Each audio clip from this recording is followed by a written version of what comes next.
The job advertisement caught my eye by pure chance. It was a mundane Thursday afternoon, typical of those unremarkable days that drift by unnoticed. I was wrapping up a project, nursing a cup of cooling coffee, engaging in the usual workplace procrastination. My gaze casually drifted across LinkedIn, no specific goal in mind. Then it appeared. A vacancy. Senior Operations Director for a discreet firm based in Boston, Massachusetts. My click was driven by simple curiosity, not by any immediate alarm. But as I absorbed the details, a chill shot through me. It was my position. Every single responsibility, my precise team, the very software systems I'd implemented over the previous 12 months, all itemized as if on some unknown person's curriculum vitae. The proposed compensation was less than my current earnings, which only intensified the shock. They weren't merely replacing me, they were subtly, economically diminishing my role. For a brief moment, I remained frozen, eyes fixed on the display. Perhaps it was an error, I mused, a redundant listing. Maybe it was an oversight, left up after my recent advancement, but a deeper intuition screamed otherwise.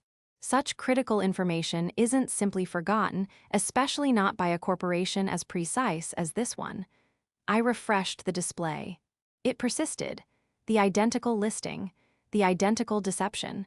My name is Leo Maxwell. A true Leo, I supposed, fiercely protective of my domain. I'd committed 6.5 years to Summit Corp Solutions. I began as a temporary worker, ascended to a managerial role, spearheaded our operational division through the most severe supply chain disruption we'd ever faced, and refrained from taking any time off for 4 consecutive years. I understood this organization intimately. I poured my very being into it. Yet, here they were, publicly advertising my role while I was still seated at my workstation. At exactly 5:02 p.m., I printed the listing and carried it directly to my supervisor's private office. Spencer Davies, the vice president of operations, a man of 52 years. He favored loafers without socks, believing it made him appear approachable.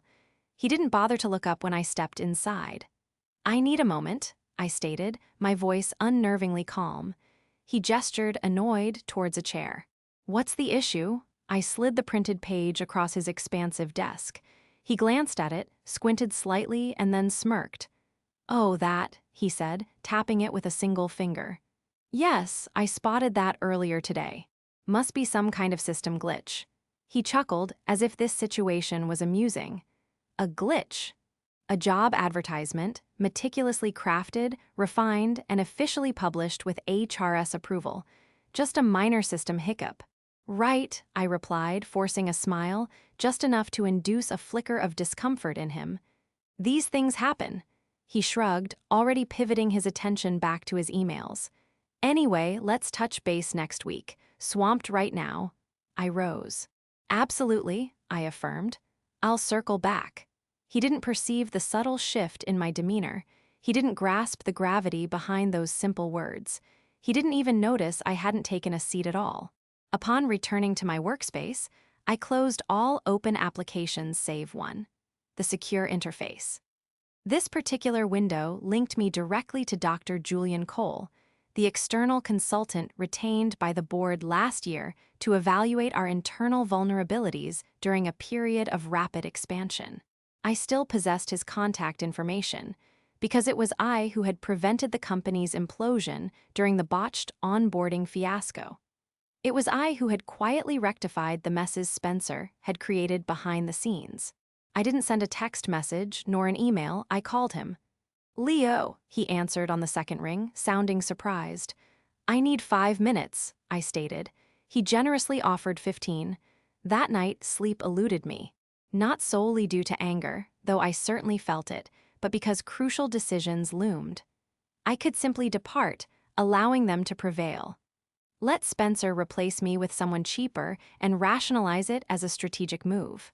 Or I could reveal the true consequences of attempting to erase an individual who was holding the entire structure together. By dawn, my resolution was firm. I rose, brewed coffee, showered, and dressed as if preparing for a high-stakes negotiation, not a typical Friday. A charcoal blazer, a subtle gold pin, confidence radiating like protective armor, and a demeanor as composed as a loaded weapon. At 7:43 a.m., my cell phone vibrated. An unfamiliar number. I answered. "Leo," a voice stated, "this is Victoria Thorne from the board." I held my tongue for a beat. She continued, "I received a call last evening concerning Spencer regarding some financial discrepancies. Can you come in early?" I checked the time. I'm already en route. As I entered the main lobby, the front desk receptionist stood a bit more rigidly than usual. Individuals in the elevator avoided direct eye contact. That quiet, unsettling wave of apprehension had already begun to settle. By the time I reached the executive level, one fact was undeniable. Spencer's glitch was on the verge of crashing the entire system. And Monday promised to be truly entertaining. Victoria Thorne was not one for pleasantries. She was the kind of board member who appeared twice per quarter, spoke minimally, yet possessed an uncanny awareness of who missed deadlines and who misused budgets. So, when her call came before 8 a.m., I knew it wasn't a social check-in. Her assistant greeted me in the lobby and escorted me into the executive boardroom. No Spencer, no other VPS, just Victoria seated at the far end of the lengthy walnut table, 2 folders before her and a laptop angled sharply. She didn't stand when I entered, nor did she smile. She simply motioned for me to take a seat. "I'm going to pose some questions, Leo," she began calmly, "and I require you to answer them without attempting to shield anyone. Is that clear?" I offered a single nod. "Crystal," she rotated her laptop towards me. A spreadsheet was visible, budget allocations, vendor payments, bonus structures. My name was absent, but Spencer's appeared in bold multiple times. "Did you authorize these payments to Atlas Transport?" she inquired, pointing. I leaned forward. "We severed ties with Atlas 6 months ago. They were flagged for recurring delays and fabricated delivery schedules. I recommended alternative vendors and Spencer signed off." Victoria clicked her mouse. "That's precisely what I suspected. The issue is, these payments were processed just last month." I didn't flinch. "I did not approve them," she nodded faintly. "And this performance bonus framework, quarterly discretionary payouts. Do you recognize these figures?" I scanned the screen. The amounts were substantial, far too high. I recognized the format, however. I had drafted the original structure almost a year prior, but this had been modified. My initial plan was strictly performance-based. These appear entirely discretionary, subjective. "They are," she confirmed, "all routed through Spencer's approval, including a $28,000 payout to his cousin." A true Cancer, always looking out for family, I thought, even if it meant shady dealings. "Do you know anyone named Todd Davies?" I exhaled slowly. "Unfortunately, yes. He managed one of our failed warehouse pilot programs last year, quit after 6 weeks. Victoria settled back into her chair. "We received an anonymous whistleblower call last night," she stated. "Sent us documentation, emails, screenshots, even a vendor contract with Spencer's digital signature beside a voided compliance clause." My throat felt dry. "And you believe it was me?" "No," she replied flatly. "I believe it was someone who desired to protect the company, but also someone with access to the critical data points. I know Spencer didn't author those policies." "You did," I offered no reply. "Did you know he intended to replace you?" I met her gaze directly. "Yes. Why didn't you say anything?" "I did," I stated calmly. "He simply laughed." Victoria offered no smile. She merely nodded, as if that confirmed a pre-existing belief. "We are initiating a formal review," she proceeded, "and I want you to remain in your current position for now, quietly. Continue performing your duties, but I will require a comprehensive report from you. Everything you handled directly in the past 6 months. Any alterations Spencer made that did not pass through regular approval channels." I paused. "That list might be extensive." "Good," she replied. "Submit it by Monday." She then rose, signaling my dismissal. No handshake, no expression of gratitude. Simply, do not discuss this with him. Not yet. When I returned to my floor, Spencer stood outside his office, laughing excessively with someone from the finance department. He glanced my way. The smug grin remained etched on his face. He had no clue what I had just walked out of. "Everything all right?" he inquired, using that same feigned friendly tone. "Fine," I responded. "Victoria just had a few inquiries." He frowned for a fleeting half-second, a mere flicker, then nodded. "Probably about that vendor issue. I've got it under control." "Sure," I said. "Of course." The subsequent 2 days blurred into a haze. I stayed late Friday evening, meticulously sifting through emails, shared network drives, and budget folders, uncovering the sheer extent to which Spencer had cut corners, manipulated figures, and bypassed compliance regulations. I didn't transmit anything yet. I simply documented every single modification, every absent authorization, every conversation that had felt peculiar at the time, but now made perfect, chilling sense. I spoke to no one, yet people began to approach me. Maria Rodriguez from accounting poked her head into my office. "Hey, is it true they're replacing you?" "Why would you assume that?" I asked evenly. She hesitated. "Saw a job post. Someone circulated it." I offered a slight smile. "Could have been a glitch." She laughed uncomfortably, then grew serious. "Be careful, okay?" I nodded. "You too." On Sunday evening, I sat in my apartment, surrounded by stacks of files and printed invoices. I should have felt utterly drained, enraged, burnt out. But all that permeated me was a profound, calm clarity I hadn't experienced in years. They had attempted to quietly excise me.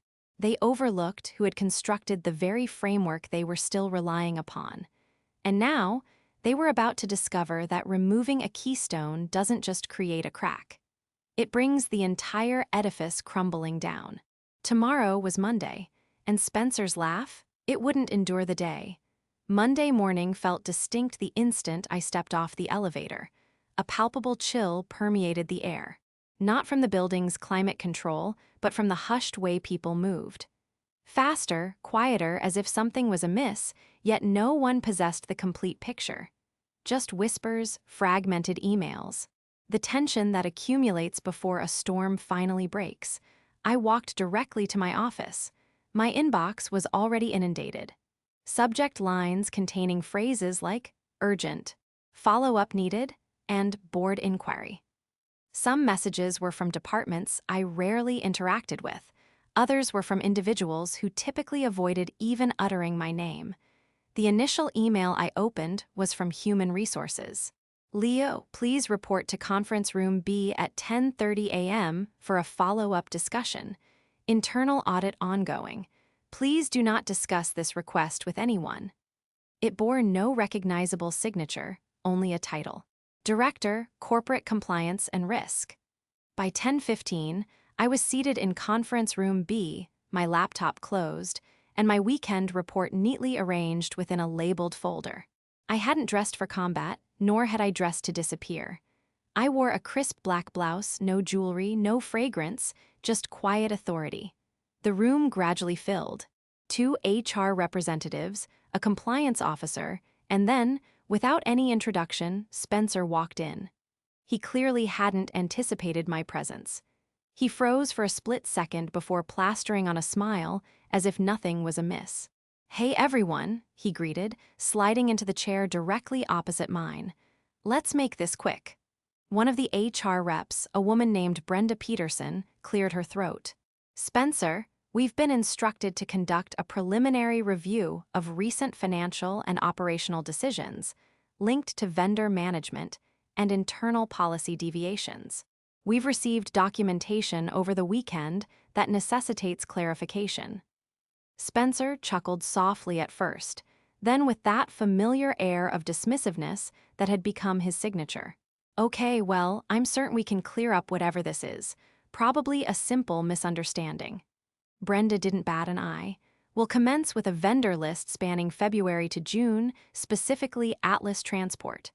At this, his jaw visibly tightened. "And Leo," she continued, turning her attention to me, "Your report indicates you were not involved in the decision to reinstate Atlas after their termination." I handed her the folder. All relevant details are included. I flagged them as non-compliant in December. The decision to reinstate them bypassed normal protocol. Spencer leaned forward, his tone now sharper. "I had discretionary authority. Within approved budget," I stated quietly, "and within compliance guidelines. This fell outside both parameters." He narrowed his eyes at me. "You're seriously sitting here pretending you didn't know about any of this?" "I'm not pretending," I said calmly. "I'm presenting verifiable facts." Brenda opened the folder and began her review. The compliance officer beside her scribbled notes furiously. The room remained frigid for the next 30 minutes.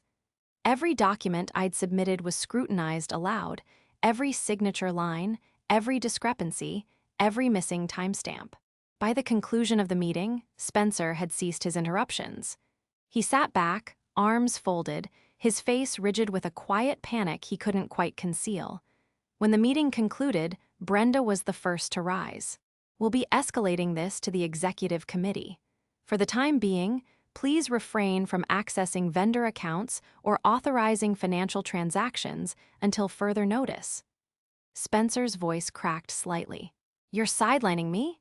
"It's a temporary restriction," she stated, "pending further review." By 1 p.m., the news had permeated the office.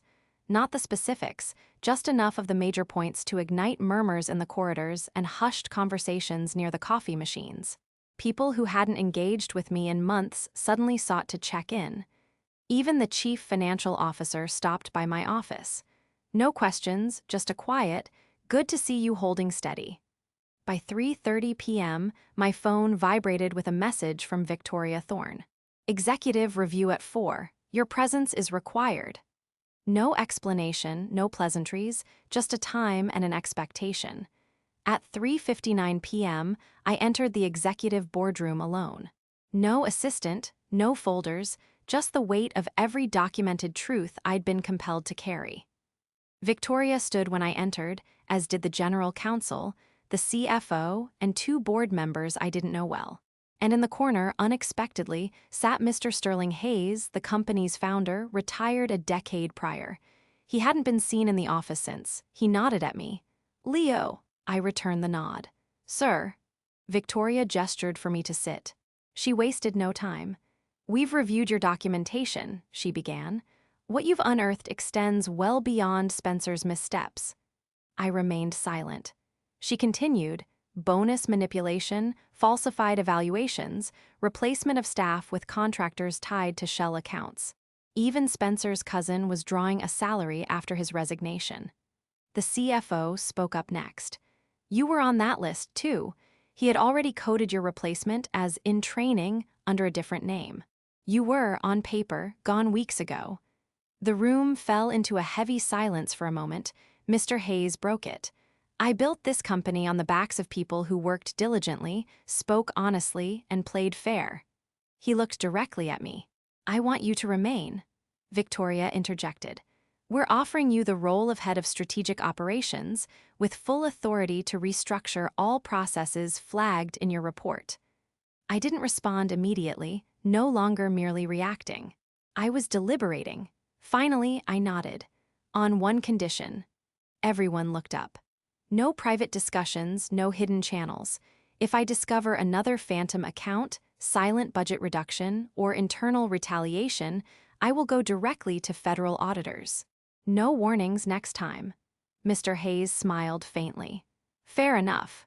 It's peculiar how quickly things transform on the surface: titles, email addresses, organizational charts, yet how glacially they shift beneath. In the 2 weeks following that boardroom session, I received a new title, a new office, and a dozen emails filled with guarded congratulations. The very individuals who once avoided my gaze in the hallway now paused to inquire how I was adapting. Some offered assistance. Others offered nothing but smiles too wide to genuinely trust. And still, Spencer's shadow persisted. Not because he was physically present, His access badge had been deactivated, his personal belongings boxed and sent via courier. He was officially gone, but people don't vanish with the swipe of an ID. Influence doesn't dissipate merely because a nameplate is removed. Some of his loyalists remained. Quiet, well-dressed, devoted to the style of leadership that had protected them. They didn't engage in overt sabotage. They didn't need to. A delayed signature here, a misplaced document there, vague generalities spoken during meetings, then feigned surprise when projects stalled. They wished for my silent failure. The first action I took was compiling a list of names, not adversaries, not allies, just patterns, who appeared when the workload intensified, who deflected accountability, who posed astute questions when no one else dared. I didn't terminate anyone. Not yet. Instead, I reorganized our weekly operations reviews. Everyone's progress became visible, cross-departmental, time-stamped. No one could now obscure themselves behind tangled email threads or jargon-laden memos. The rot, if it lingered, now had to operate in the open. A few individuals resigned. Not with fanfare, just quiet departures and half-hearted exit interviews, one by one. Some were Spencer's supporters, some were not. But all had benefited from the veil of silence, and I had now stripped that away from them. A week later, I stood at the head of the very same conference room where I'd once sat, blindsided and silenced, facing a man who had scoffed at the notion of replacing me. This time, I was facilitating the leadership roundtable. New agendas, a new tone, no theatrics, just clear direction, solid data, and unwavering decency. I won't pretend this past month hasn't eroded trust across departments. I address the room. We can either rebuild it collaboratively, or we can persist in pretending everything was fine before. The choice is yours. No applause, no pats on the back, just contemplative silence. And for the first time, I sensed a tangible shift. Not fear nor simple respect. Something more profound, acknowledgement. Perhaps it was the alignment of the stars, a celestial nudge towards truth, I mused.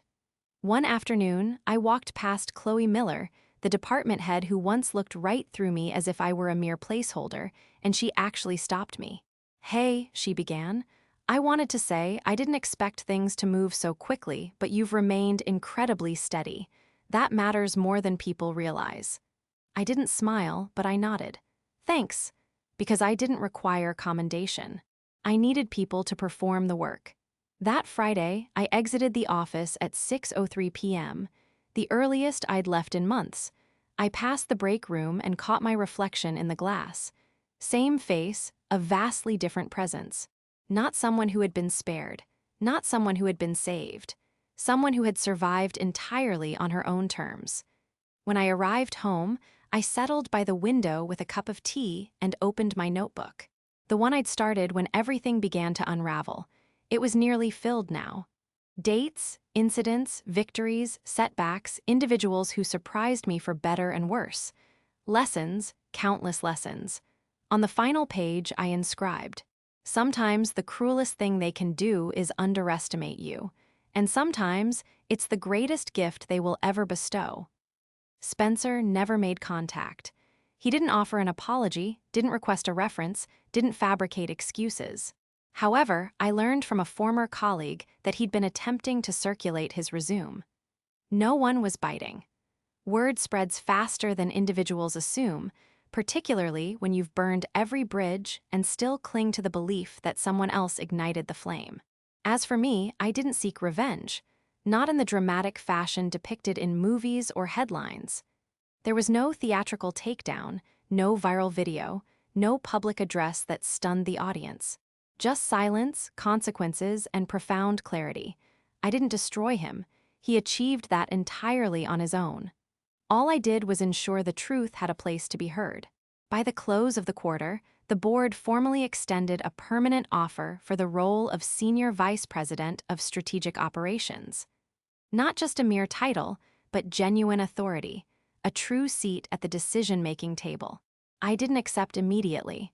I requested 3 specific conditions. First, complete transparency regarding hiring and compensation policies.